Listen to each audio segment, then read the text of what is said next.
Muchas gracias, profesora. Please stay with us. Stay with us, please. No, bro. Bueno, como costumbre, el presidente del Tribunal Constitucional le hace entrega de una medalla de reconocimiento a la profesora Vilcova por su participación en la conferencia.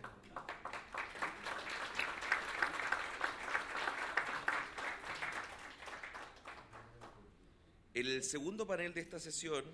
que se titula La respuesta nacional a la protección de las personas con discapacidad, casos de estudio, comienza con la presentación de la experiencia del Perú, con el presidente del Tribunal Constitucional y miembro de la Comisión de Venecia en representación de Perú, doctor Óscar Urbiola Ani. Él es abogado, maestro en Derecho de la Empresa y doctor en Derecho de la Universidad Católica Santa María de Arequipa. Se ha desempeñado como profesor de la Facultad de Ciencias Jurídicas y Políticas de la Universidad Católica Santa María, en la Cátedra de Derecho Tributario, en la Escuela de Posgrado de la misma universidad, en las maestrías de Administración de Empresas y Derecho a la Empresa, así como en el doctorado de Derecho. Además, es exdecano de la Facultad de Ciencias Jurídicas y Políticas de dicha casa de estudios. Doctor, por favor.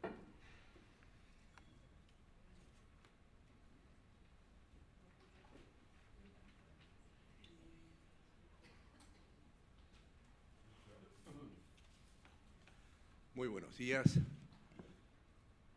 señor presidente del Tribunal Constitucional de Chile, señores ministros, presidentes de cortes, tribunales y salas constitucionales que asisten a esta importante conferencia, señores ministros de otras cortes, damas y caballeros, señores ministros y jueces de la Corte Interamericana de Derechos Humanos. En primer lugar, debo expresar mi agradecimiento al Tribunal Constitucional de Chile y al mismo tiempo mi felicitación por la organización de este evento y de la misma manera a la Comisión de Venecia, que participa activamente en la realización de estos eventos en el área latinoamericana. Nos ha tocado revisar la jurisprudencia relativa a la discapacidad en nuestros respectivos tribunales y lo voy a hacer brevemente, haciendo referencia a que en los antecedentes que encontramos en la Corte Interamericana de Derechos Humanos, la expresidenta de la Corte Interamericana, la doctora Medina, ha hecho referencia a 4 casos que yo tenía considerados como antecedentes y que nos han guiado también en la solución de estos casos, y los voy a obviar, precisamente porque ella los ha analizado no solamente con precisión, sino con una alta maestría. En la Constitución peruana, las personas con discapacidad gozan de una especial protección, y esta protección específica se deriva de una tríada de principios que son la dignidad humana, la igualdad y el deber general del Estado de proteger a las personas. De acuerdo con el artículo 1 de la Constitución, la defensa de la persona y el respeto de su dignidad son el fin supremo de la sociedad y del Estado. El artículo 2, inciso 2, señala que toda persona tiene derecho a la igualdad ante la ley, de modo que nadie debe ser discriminado por motivo de origen, raza, sexo, idioma, religión, opinión, condición económica o de cualquier otra índole. Finalmente, el artículo 7 de la Constitución establece que la persona con incapacitada para velar por sí misma a causa de una deficiencia física o mental tiene derecho al respeto de su dignidad y a un régimen legal de protección, atención, readaptación y seguridad. La garantía de la dignidad de la persona humana conlleva una prohibición constitucional general en el sentido de que las personas no pueden ser tratadas como meros instrumentos, sino siempre como fines en sí mismos. Esta protección, como es fácil de advertir, no distingue la condición o situación en la que pueda encontrarse una persona. Se trata, por el contrario, de una garantía que despliega su plena eficacia sobre ella por el solo hecho de serlo. No obstante, las constituciones otorgan una protección, si se puede llamar, reforzada, a favor de aquellos que se encuentran también en una especial situación de vulnerabilidad y, por ende, pasibles de ser afectados en mayor medida en sus derechos fundamentales. Las personas que presentan una discapacidad se encuentran en este grupo vulnerable y, por ende, requieren de una atención específica y especial tanto por parte del Estado así como por parte de la sociedad. A efectos de la protección constitucional, el concepto de discapacidad debe ser un concepto lo suficientemente amplio como para otorgar una protección adecuada. En ese sentido, debe entenderse que una discapacidad permanente puede ser no solo física, sino también sensorial o mental. Desde la perspectiva de la dignidad humana, acorde con una teoría institucional de los derechos fundamentales, el Estado tiene el deber no solo de abstenerse de afectar los derechos de las personas con discapacidad, deber negativo, sino también de establecer y promover las condiciones necesarias para eliminar aquellos factores que puedan comportar una exclusión o un impedimento para el disfrute de sus derechos fundamentales, el deber positivo, que con bastante claridad también ha sido objeto de un extraordinario análisis por parte de nuestra antecesora, la doctora Vilcova. El Tribunal Constitucional peruano utiliza el término ajustes razonables para hacer referencia a aquellas condiciones necesarias. Se tratan, mejor dicho, de modificaciones y adaptaciones necesarias y adecuadas que no impongan una carga desproporcionada o indebida cuando se requieran, en un caso particular, para garantizar a las personas con discapacidad el goce o el ejercicio en igualdad de condiciones con las demás de todos los derechos humanos y libertades fundamentales. Artículo 2 de la Convención sobre los Derechos de las Personas con Discapacidad. La adopción de este tipo de medidas no se justifica en la discapacidad considerada en sí misma o en la idea de que ésta incapacite para alcanzar el progreso y el desarrollo y en que, por dicha razón, el Estado tenga que dictar medidas de carácter asistencialista a favor de estas personas, sino en el hecho de que su exclusión de los diversos procesos sociales se ha originado en las condiciones y características del ambiente o entorno social en el que se han visto forzadas a interactuar. La imagen del ser humano, según Peter Habermas, en el Estado constitucional tiene que considerar en ese sentido que las personas pueden presentar condiciones físicas, sensoriales y mentales diferentes, lo que en algunos casos llegan a ser discapacidades.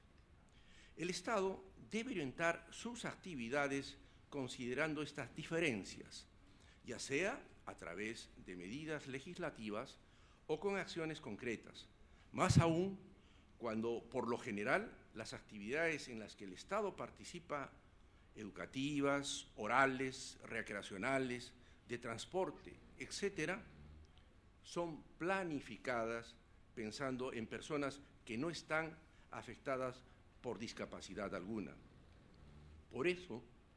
se ha dicho que históricamente las personas con discapacidad se mueven en un entorno hostil, por ejemplo, la falta de ambientes físicos adecuados, de transporte, de desplazamiento al aire libre, entre otros. Los estados democráticos están obligados a revertir esta situación, en la cual no debe haber un punto de retorno o de regresión si ya se ha alcanzado cierto nivel de protección. Precisamente y con el propósito de hacer frente a esta situación de exclusión y marginación derivada de la inadecuación del entorno social, la Constitución peruana establece un mandato general, artículo 7 de la Constitución, dirigido al Estado, y orientado a asegurar y promover el pleno ejercicio de todos los derechos y libertades fundamentales de las personas con discapacidad mediante un régimen legal especial de protección, entre otras cosas, también comprenda la tarea de tomar todas las medidas pertinentes para evitar que no solo el Estado, sino tampoco las personas, organizaciones o empresas privadas discriminen por motivos de discapacidad, artículo 4 de la Convención sobre los Derechos de las Personas con Discapacidad. Tales medidas comprenden la realización o el establecimiento de ajustes en el entorno social en el que se desenvuelven las personas con discapacidad. Una exigencia de esta naturaleza se deriva además del derecho a la igualdad y del disfrute a un medio ambiente adecuado para el desarrollo de la vida. De otro lado, es necesario mencionar que la implementación de medidas de ajuste razonables debe estar informada por los principios recogidos en el Derecho Internacional de los Derechos Humanos, pues de conformidad con la cuarta disposición transitoria y final de la Constitución nuestra, los instrumentos internacionales en esta materia han de considerarse parámetros interpretativos del contenido protegido por el derecho a la igualdad y la prohibición de discriminación de las personas con discapacidad. Tales principios han de ser considerados como la razón subyacente que debe acompañar a toda medida que se adopte o deje de adoptar en el marco de las tareas estatales que se derivan del derecho a la igualdad y la prohibición de la discriminación de las personas con discapacidad. Entre ellos, cabe subrayar la importancia de que se observe el respeto de la dignidad inherente, la autonomía individual, incluida la libertad de tomar las propias decisiones y a la independencia de las personas, la participación e inclusión plena y efectivas en la sociedad, así como la accesibilidad, recogidos en el artículo 3, incisos A, C y G de la Convención sobre los Derechos de las Personas con Discapacidad. En conjunto, dichos principios exigen que cualquier medida que se tome en esta materia se orienten a remover los obstáculos que impiden que las personas con discapacidad gocen de sus derechos de manera plena y puedan ejercerlos, en especial sin afectarse su autonomía, libertad e independencia. Ha de tratarse, por tanto, de medidas que fomenten el desarrollo autónomo hasta donde sea posible de las personas con discapacidad. Uno de esos principios esenciales es el de la accesibilidad. El artículo 9 de la Convención ya aludida especifica su contenido y toma en cuenta, por ejemplo, los espacios en los que la inadecuación del entorno físico ha determinado la exclusión de las personas con discapacidad, en los cuales es preciso adoptar ajustes razonables. Entre ellos se encuentran los establecimientos abiertos al público o de uso público, en relación con los cuales existe el deber de desarrollar, promulgar y supervisar la aplicación de normas mínimas y directrices en materia de accesibilidad a sus instalaciones, pero también el deber de adoptar medidas que ofrezcan formas de asistencia humana, tecnológica, provistas por animales o por intermediarios. Como principio, la accesibilidad impone al Estado, a través de los distintos niveles de gobierno, la obligación de asegurar las condiciones necesarias para su garantía sobre la base del principio del diseño universal, artículo 2 de la Convención. Este principio significa que las modificaciones y adaptaciones necesarias y adecuadas no deben suponer una carga desproporcionada e indebida cuando se requieren en un caso particular para garantizar a las personas con discapacidad el goce o ejercicio en igualdad de condiciones con las demás de todos los derechos humanos y libertades fundamentales. La accesibilidad deviene así también en un derecho de las personas con discapacidad en su condición de derecho, garantiza el acceso en igualdad de condiciones con las demás personas el entorno físico, con los medios de transporte, a los servicios, a la información y a las comunicaciones, entre otros, de la manera más autónoma y segura posible. Debe tomarse en consideración también que en el marco del derecho a la igualdad y no discriminación de las personas con discapacidad, toda distinción o exclusión o restricción por motivos de discapacidad que tenga el propósito o el efecto de obstaculizar o de dejar sin efecto el reconocimiento, goce o ejercicio en igualdad de condiciones de uno o varios derechos, incluida la denegación de ajustes razonables, constituye una medida discriminatoria. De especial importancia resulta aquí el examen de no discriminación por motivos de discapacidad, a través de la denominada doctrina de la discriminación oculta. Ahí, donde el trato desigual no se manifiesta de forma clara o evidente, se debe acudir a elementos de prueba adicionales a fin de acreditar que el trato discriminatorio se ha producido, sobre todo cuando se trata de intervenciones en el derecho a la igualdad que son solo aparentemente imparciales o neutros, pero que en el fondo comportan una lesión grave de los derechos fundamentales. En ese sentido, cuando la Constitución peruana señala en su artículo 2, inciso 2, que toda persona tiene derecho a la igualdad ante la ley y agrega que nadie debe ser discriminado por motivo de origen, raza, sexo, idioma, religión, opinión, condición económica o de cualquier otra índole, debe entenderse que a través de esta enumeración la Constitución no ha hecho sino explicitar aquellos criterios que, por razones de tipo histórico o social, merecen ser tenidos como potencialmente discriminatorios. Cuando se produce una determinada intervención en el derecho a la igualdad por alguno de los motivos expresamente prohibidos por la Constitución, tal intervención debe evaluarse a partir de los siguientes criterios. Primero, será deber del demandado y no del demandante probar que dicha discriminación no se ha producido, la inversión de la carga de la prueba. Segundo, dicha demostración debe ser ejercida a través de un control estricto, con lo cual no basta con que el agresor demuestre la legitimidad del fin y la racionalidad de la medida, sino que debe justificar la imperiosa necesidad en la misma. Y tres, en caso de duda, el juez debe decantarse por la inconstitucionalidad de la medida adoptada. Tal forma de proceder es especialmente importante y de aplicación plena cuando se busca determinar la existencia de una discriminación injustificada por razones de discapacidad. Les había anunciado que había considerado los casos Furlan y familiares, el caso Artavia Murillo versus Costa Rica y el caso González Lluy versus Ecuador, que magistralmente los ha analizado la magistrada Cecilia Medina y que por lo tanto voy a omitir.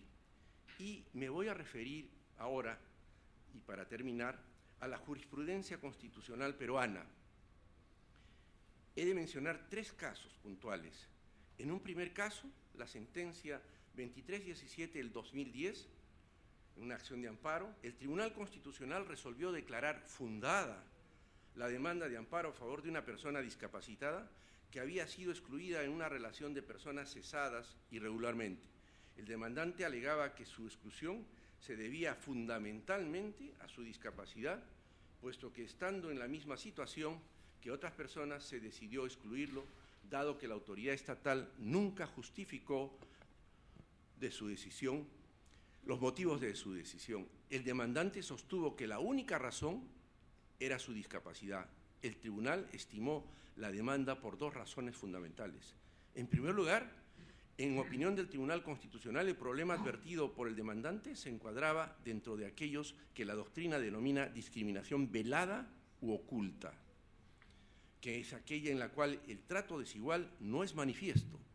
En segundo lugar, invocó la doctrina de las categorías sospechosas o especialmente odiosas, origen, sexo, religión, etc., lo cual permite incluso en ocasiones recurrir a una inversión de la carga de la prueba, como se hizo en este caso. Para estimar la demanda, el empleador no pudo demostrar que las razones de la exclusión del trabajador no se debían a su discapacidad. El segundo caso es el de la sentencia 2480-2018, acción de amparo. Se trató de una demanda de amparo que presentó una madre a fin de que se ordene la permanencia de su hijo en un hospital psiquiátrico. Un médico había ordenado el alta del paciente que padecía de esquizofrenia, por considerar que éste no podía permanecer internado de por vida y que, dada su mejoría, debía continuar su tratamiento en el seno familiar. La madre no estaba de acuerdo con ello, pues el paciente había demostrado anteriormente conductas agresivas contra ella y por su avanzada edad no podía hacerse cargo del cuidado del hijo con discapacidad mental. El tribunal consideró que la atención en el hogar del paciente no redundaría en una mejora de la salud mental del favorecido, sino que se podría agravar, por cuanto no se garantizaba que la familia pudiera hacerse cargo del tratamiento, ni tampoco que existan las condiciones mínimas, medicinas, terapia, etcétera, para impedir el deterioro de la salud. Por tanto, se ordenó que el Estado debía garantizar la efectiva protección de los derechos fundamentales del favorecido a través de un internamiento en el Centro de Rehabilitación Integral. El tercer y último caso, y con esto termino, es el de la sentencia 02734-2013, proceso de amparo. El tribunal tuvo que resolver una demanda de amparo presentada por una persona invidente a fin de que se le permita ingresar a una cadena de supermercados asistida por un perro guía. Los supermercados tenían como prohibición general el ingreso de personas con animales. Una prohibición de esta naturaleza fue considerada por el tribunal como inconstitucional y, por tanto, violatoria del artículo 9 de la Convención antes mencionada, por cuanto no se había demostrado que el ingreso de estos perros guía no comportaba mayor riesgo para la salubridad de los productos que los que presentaba el ingreso de las personas sin animales. Por tanto, la medida resultaba, a la luz del principio de proporcionalidad, carente de justificación objetiva y la medida de prohibición como excesiva. A modo de palabras finales, es necesario decir que un Estado constitucional democrático tiene su razón de ser en la protección constitucional de los grupos o personas de una sociedad civil que se encuentra en una situación de vulnerabilidad. En el caso de las personas discapacitadas, no solo el Estado, sino también los particulares asumen un deber especial de protección. Se trata, como dice el preámbulo de la Convención sobre los Derechos de las Personas con Discapacidad, de superar las deficiencias y las barreras debidas a la actitud y al entorno y que evitan la participación plena y efectiva de las personas discapacitadas en la sociedad en igualdad de condiciones con los demás. Muchas gracias.